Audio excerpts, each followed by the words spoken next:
지난 한 주 동안 얼마나 수고 많으셨습니까?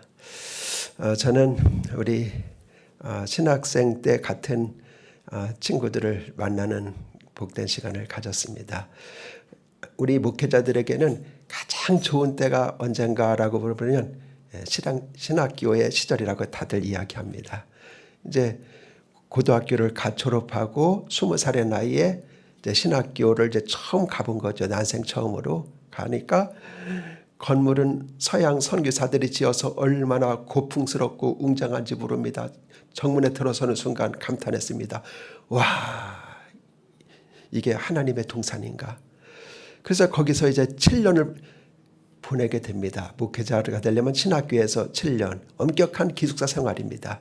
거기서 이제 1학년부터 7학년까지 이렇게 이제 섞여서 같이 기숙사 생활을 하게 되니까 공동체 생활하니까 참 배우는 게 너무나 많습니다. 그리고 이제 예배당에서 울려 퍼지는 그 찬송가는 제가 지금도 잊지를 못해요. 그때 이런 곡을 불렀지 하면서 제가 그 리스트를 딱 작성해 갖고 우리 동문들에게 쫙 뿌렸어요. 우리 신학교 때 이런 찬송을 불렀는데 혹시 더 생각나는 게 있으면 한번 적어봐라 했더니 다들 놀랍니다. 어떻게 그걸 다 기억하느냐고.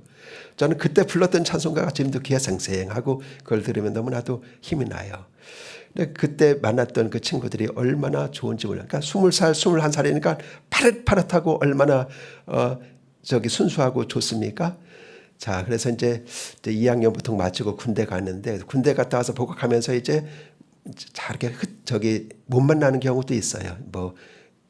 좀 일찍 제대하기도 하고 그래서 못 만나는 경우도 있는데 이번 보니까 43년 만에 이렇게 만난 친구가 있었는데 너무너무 반갑습니다. 저도 그 친구를 좋아했고 그 친구도 저를 그렇게 보고 싶었다고 합니다. 어쨌든 옛 친구들을 그것도 반갑고 좋은 친구들을 만난다는 것은 너무너무 좋은 거예요. 그래서 그 친구가 나를 제일 좋아했대. 거기서 말하더라고. 나는 당신이 제일 좋았어. 그래서 역시 나도 그런데 그래서 양구 가까우니까 춘천 갈 때마다 한 번씩 가면 되겠네. 이렇게 했습니다. 하나님께서 여러분들에게도 좋은 충전을 순간순간마다 주시기를 주님의 이름으로 축원드립니다. 자, 세계적인 명작 중에 생테쥐페리의 그 어린 왕자라고 하는 아주 유명한 소설책이 있습니다. 아마 성경책 다음으로 우리 크리스찬들이 가장 많이 보는 그런 책 중에 하나일 것입니다. 이 소설 속 주인공은 당연 어린 왕자예요. 그 어린 왕자는 아주 아름다운 하늘나라 별에 살고 있었어요. 비록 작지만 너무너무 아름다워서 거기에서 그는 행복하게 잘 살았습니다. 근데 그 왕자가 거기서 제일 사랑하고 아끼고 가꾼 것이 뭐냐면 장미였어요. 장미 한 송. 장미를 가꾸는데 이 장미를 목소처럼 돌보고 이렇게 사랑을 했는데 이 아름다운 장미꽃 한 송이가 늘 왕자를 괴롭히는 겁니다. 나를 좀 이렇게 보호해달라. 그리고 나를 지켜달라. 그리고 하여튼 이 장미가 어린 왕자를 자꾸 콕콕 찌르는 거예요. 자꾸 마음에 부담이 되고 상처를 주는 거예요. 그래서 이렇게 사랑한다는 게 이렇게 어려운가. 그래서 이 사랑을 전체를 이해하지 못하는 어린 왕자는 결국 세계 여행을 떠나게 됩니다. 내가 사랑이란 뭔가를 좀 여행을 통해서 좀 배웠으면 좋겠다 해가지고 거기서 이제 우주여행을 시작을 하는 거예요. 우주여행을. 그래서 거기서 이제 별이지 않습니까? 별인데 7번째 별인 지구까지 오는 거예요. 근데 거기서 6번째 별까지 하나하나 거기서 도착을 해보게 되는데 그 별마다 거기서 이제 사람들을 만나게 됩니다. 근데 어떤 사람들이냐 하면은 뭔가에 도취되어 있고 갇혀 있고 탐닉한 그런 사람들을 별마다 만나게 되는 거예요. 그래서 첫 번째 별에서는 아주 권리를 명령만 내리는 어떤 사람, 그러니까 명령만 내려 그 사람. 그 사람이 여기는 지배하고 있네. 저 권력에 완전히 갇혀 있구나. 이제 이런 걸 알게 되고 또 그 다음에는 그 다음 별에서는 남들의 칭찬만 갈구하고 있어. 칭찬 안 해주면 살 맛이 없다고 하는 거예요. 그리고 그 다음에는 또 술꾼이 또 득실득실해. 여기는 술꾼 별이네. 이제 이런 생각이 들고 또 그 다음에는 탐욕의 그 사람들입니다.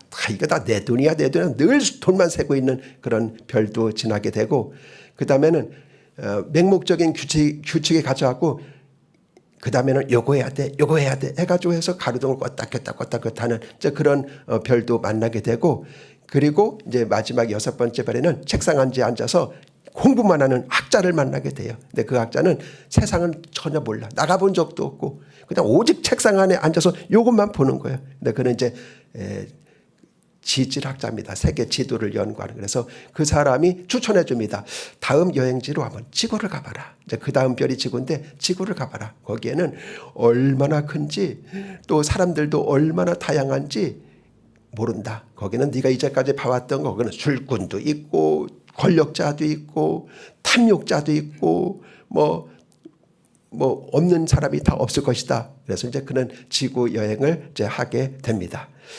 이제 이 지구 여행을 하게 된 이 그 왕자는 이제 어디에 도착하게 되는가 하면은 사막에 도달하게 돼요. 왜냐하면 다른 데는 이미 다 본 거하고 똑같으니까 사막에 그가 도달하게 됩니다. 근데 그 사막은 어떻습니까? 광활한 대기를 통해서 도착한 이 사막은 어떤 문명도 없고 어떤 위선도 없고 어떤 인간의 그런 탈도 다 벗는 본연 그 자체, 그것을 볼 수 있는 곳이 바로 사하라 사막이었던 곳입니다. 그래서 이 사막에서 그는 모든 인간이 다 가면이 벗겨진, 이제 여기서 보게 됩니다. 오직 하늘의 도움이 없이는 살 수 없는 광야. 거기서 과연 인간은 어떤 모습으로 살아갈까 하는 것을 그가 거기서 보기 위해서였던 것입니다. 그런데 거기에 가니까 뭐 사람은 없잖아요. 근데 비행기가 갑자기 기체 고장으로 거기 뚝 떨어져 갖고 거기 사람이 하나 있는 거예요. 조종사가 하나 있는 거예요. 그래서 이 조종사는 거기서 비행기를 고쳐야지 내가 여기서 탈출할 수 있는데 하면서 계속 비행기를 고치는 거예요. 그러니까 먹을 거는 떨어졌지, 물도 떨어졌지, 탈진해서 이제 죽기 직전입니다. 죽기 직전에 어린 왕자가 그에게 딱 나타난 거예요. 근데 이 어린 왕자는 금빛에다가 얼마나 아름답고 예쁩니까? 그래서 이 금빛 왕자가 이제 조종사에게 이야기를 하는 겁니다. 조종사님, 당신이 아무리 힘쓰고 했어도 여기서 살아날 길은 이제는 없습니다. 아시잖아요. 그러니까 내가 그 비법을 알려드리겠습니다. 먼저 좋은 우물을 제가 있는 곳을 가르쳐 주겠습니다. 그러니까 이 사하라 사막에 무슨 우물이 있다는 건가 하면서 들으려고도 하지 않습니다. 그러면 당신은 죽습니다. 그러니까 이 사막이 아름다운 것은 사막의 어딘가에 우물이 숨어 있다는 것입니다. 그것이 사막을 살리는 것이고 사막이 아름다운 이유입니다. 그러니까 나를 따라와요. 내가 우물 있는 곳을 가르쳐 드리겠습니다. 라고 이야기를 합니다. 그래서 이 어린 왕자를 따라서 이 조종사가 이제는 가는 거예요. 밤을 꼴딱 새우고 새벽녘에 드디어 우물을 발견했습니다. 그런데 이 우물은 보통 우물이 아니에요. 그냥 목을 축시는 그냥 물이 아닙니다. 그것은 온갖 영양소가 포함된 우물이었고 하늘의 그 양식이었고 그리고 영혼의 소망이었고 하여튼 종합 비타민과 같은 그런 우물이었던 것입니다. 그래서 이 어린 왕자는 그거를 이제 마시게 한 다음에 이야기를 합니다. 이제 가서 비행기를 고쳐서 하늘로 올라가세요. 나는 내 고향 저 별로 가야 돼요. 하면서 이렇게 하는 것을 보게 됩니다. 자, 여러분, 이 이야기처럼 이 비행기는 그 우주 비행사는 이제 가서 비행기를 다 고칩니다. 그리고 그가 거기서 살게 됩니다. 이것은 그 비행사가 이제는 그런 현장을 신이 체험한 거예요. 그래서 이거를 기반으로 해서 생테쥐베리가 이런 실화를 기반으로 해서 이런 소설을 지은 것을 보게 되는 것입니다. 오늘 우리가 읽은 이 말씀에 보면은 이제 배경이 어떻습니까? 예수님께서 큰 무리 가운데 있습니다. 그들은 호기심 가운데 예수님을 이글이글 쳐다보고 있습니다. 왜냐하면 방금 전에 그들은 예수님으로부터 엄청난 사건을 목격했습니다. 말을 못하던 사람이 혀가 풀려서 말을 하기 시작하고, 또 귀신이 쫓겨나가고, 그리고 인간의 힘으로는 도저히 할 수 없는 그런 기적들이 많이 일어나고, 이런 일들을 보고 그들은 어떻게 반응해야 됐습니까? 엎드려서 경배하고 찬양하고 믿고 그렇게 해야만 했을 것입니다. 그런데 그들 중에 어떤 사람들이 있었습니까? 아주 악한 사람들이 있었어요. 그래서 그 기적을 통해서 믿지를 않는 겁니다. 결코 기적은 사람에게 믿음을 주지 못합니다. 오히려 도파민처럼 더 큰 기적을 내놔봐, 더 큰 기적을 요구하고, 그러니까 그걸 만족하지 못하는 거, 그것이 바로 여러분 기적의 표시입니다. 그래서 예수님이 그 많은 기적을 행했음에도 불구하고 그걸로 만족하지 못해. 그걸로 이제는 나는 충분히 믿겠습니다. 이렇게 하지를 못하고 더 큰 기적을 내놔봐, 더 큰 표적을 내놔봐. 그러면 더 큰 표적을 내놔도 믿지 않을 것은 똑같을 거예요. 그래서 오늘 읽은 성경에 보니까 이런 말이 있어요. 예수님께서 말씀하시되 이 세대는 악한 세대라. 왜 악한 세대라고 해서요? 표적을 구하되. 그래서 표적을 구하기 때문에 바로 악한 세대다. 그러니까 이미 예수님이 많은 표적을 보여줬어요. 그럼 거기서 만족해야 되는데 계속 더 큰 표적을 구하기 때문에, 그래도 믿진 않아요. 그래서 참 악하다. 그렇게 예수님이 말씀한 겁니다. 우리가 여러분 살인하고 간음하고 도둑질하고 이것만 악한 것이 아니라 예수님 믿지 않는 거, 이게 더 악한 거예요. 하나님 믿지 않는 거, 이게 더 악한 거예요. 그래서 기적은 보았지만 믿지 않는 거예요. 그래서 계속 기적을 끊임없이 요구하는 겁니다. 참 악한 세대다. 이렇게 예수님께서 말씀을 하신 것입니다. 그리고 이제 예수님을 비아냥거리는 그 사람들에게 우리 예수님께서 뭐라고 말씀하십니까? 자, 예수님은 그들에게 이제는 내가 너희들에게 보일 표적이 딱 하나밖에 없다. 그렇게 말씀하시면서 요나의 표적, 이것밖에는 너희에게 보일 것이 없다. 그렇게 말씀을 하셨습니다. 그들은 어떤 기적을 원했습니까? 즉 당신은 로마 식민지에서 로마의 압제로부터 우리를 벗어나게 할 기적을 보여주십시오. 또 이제 이렇게 많은 것들을 이제 하게 된 것이죠. 자, 이때 예수님께서 그들의 악함을 표시하기 위해서 예를 든 것이 이제 두 개가 있습니다. 그것이 무엇입니까?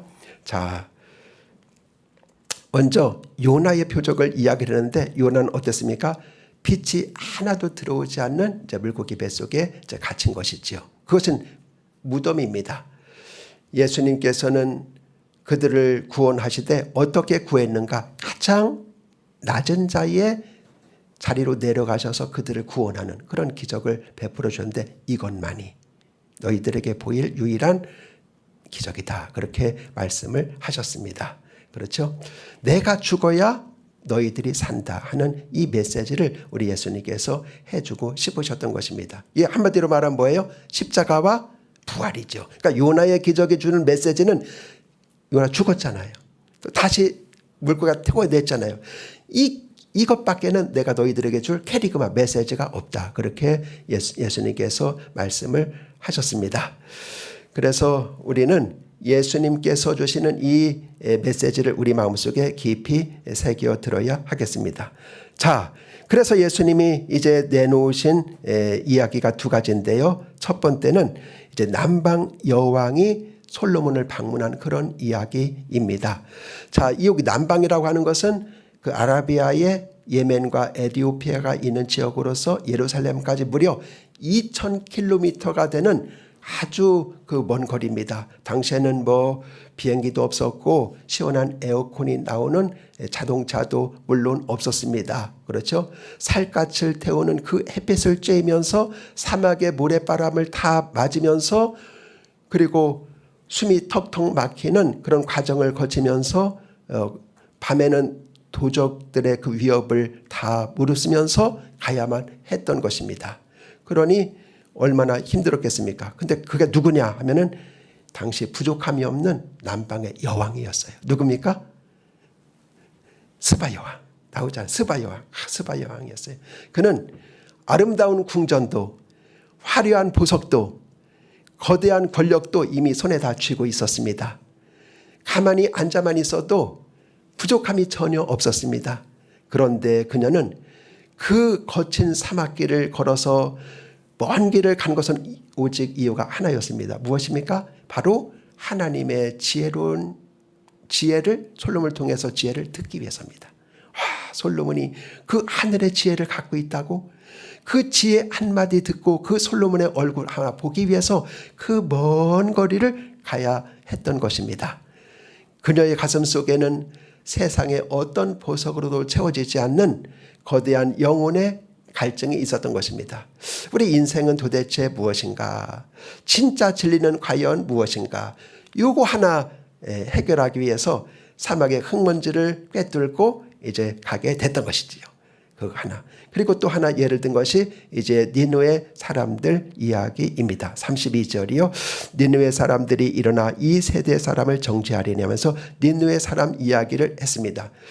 이스라엘 나라 사람들은 자기들 나라를 짓밟는 그런 아수르의 심장부 수도가 바로 니느웨입니다. 그들은 피도 눈물도 없는 포악한 사람들이었습니다. 그래서 하나님이 선지자 요나를 보내서 그들에게 보냈죠. 요나는 그들이 너무너무 미웠습니다. 회개하고 구원받는 꼴을 볼 수가 없었습니다. 그래서 순종은 하긴 하는데 아주 그냥 퉁명스럽게 딱딱하고 거친 그 메시지를 전한 거예요. 40일 지나면 너희들 망해. 뭐 이 정도로 이렇게 했습니다. 그런데 왕부터 시작해서 어린 아기까지, 아니 마구간의 짐승까지 전부 여러분 회개하고 하나님 앞에 무릎을 꿇은 것입니다. 그래서 놀라운 반전이 일어나게 된 것이죠. 니느웨 성이 한 생명도 죽임을 당하지 않고 전부 살아나는 그런 은혜를 입게 된 것입니다. 그렇습니다.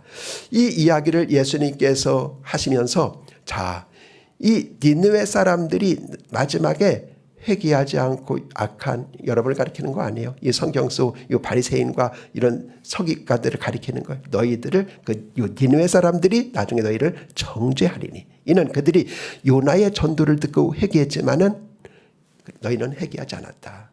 근데 요나보다 더 큰 이가 여기 있고 솔로몬보다 스바 여왕이 방문한 지혜의 왕 솔로몬보다 더 큰 이가 여기 있다 하면서 예수님이 근데 왜 내 말을 듣고도 너희들이 이렇게 응답하지 않느냐, 회개하지 않느냐, 반응하지 않느냐, 내 말을 듣고도 계속해서 표적만 구하느냐, 이렇게 이야기를 한 것을 보게 됩니다. 내가 너희들에게 줄 표적은 오직 하나밖에 없어. 이 캐리그마, 즉 설교 메시지 내용은 하나밖에 없어. 그것은 뭐라고요? 십자가와 부활이다.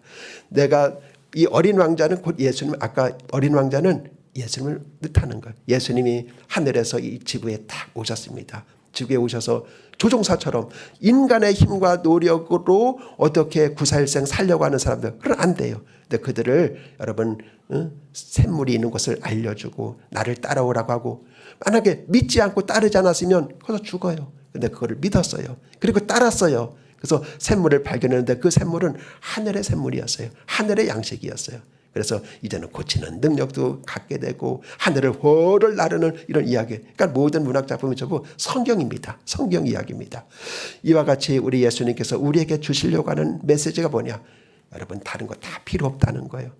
다른 거 다 원하나 요구하나 필요 없다는 겁니다. 오직 십자가의 캐리그마 메시지, 부활의 캐리그마 메시지, 이거를 우리가 가슴에 안고 이 땅을 살아갈 때 거기에 생명이 있고 거기에 양식이 있고 거기에 소망이 있다는 사실을 우리 예수님께서 말씀해 주시고 싶으셨던 것입니다. 그래서 우리가 신앙생활하면서 여러분 다른 거에 주목하지 맙시다. 오직 우리를 살리는 거, 그것은 바로 예수님이 우리를 이 땅에 오셔서 살리신 거, 십자가, 그리고 우리를 의롭게 하기 위해서 부활하신 거, 부활, 이것만 있으면 됩니다. 그래서 십자가는 우리의 죄를 씻어주신 역할을 하는 것이고 부활은 우리에게 의의 옷을 입혀주시고 하나님 앞에 당당히 나아가고 천국에 들어갈 수 있는 자격을 얻게 하신 것, 이것이 바로 부활 의의 옷입니다. 그래서 오늘도 우리에게 십자가를 통해서 우리의 죄를 씻어주시고 부활을 통해서 이 그 알몸에다가 뭐예요? 의의 옷을 세마포스를 딱 입혀주신 하나님 감사합니다. 그리고 우리를 왕자, 우리를 자기처럼 왕자 삼았어요. 왕자 공주 삼았어요. 그렇게 하시니 감사합니다. 우리는 이것으로 부족함이 없습니다 하고 하나님께 경배하고 찬송하고 감사할 때 우리 하나님은 우리에게 뭐 더 안 주시겠어요? 더 주실 것입니다.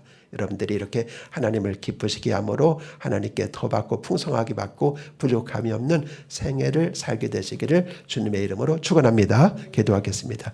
하나님 아버지, 오늘 예수님께서는 더 많은 기적만 요구할 뿐 예수님은 결코 믿지 않는 이 악한 세대를 이야기했는데 바로 오늘날 사람들이 악한 세대입니다. 더 하면서 계속 구하기는 구하고 하는데 정작 그들에게 살리는 것은 딴 것이 아니라 생수, 양식, 예수님의 살과 피, 그리고 우리를 천국 들어가게 하는 세마포 예수님의 부활의 칭의에 오십니다. 우리가 예수님을 믿어서 이를 얻어서 하나님 앞에 은혜 받는 자로서 평생 살게 하여 주옵소서. 예수님의 이름으로 기도합니다.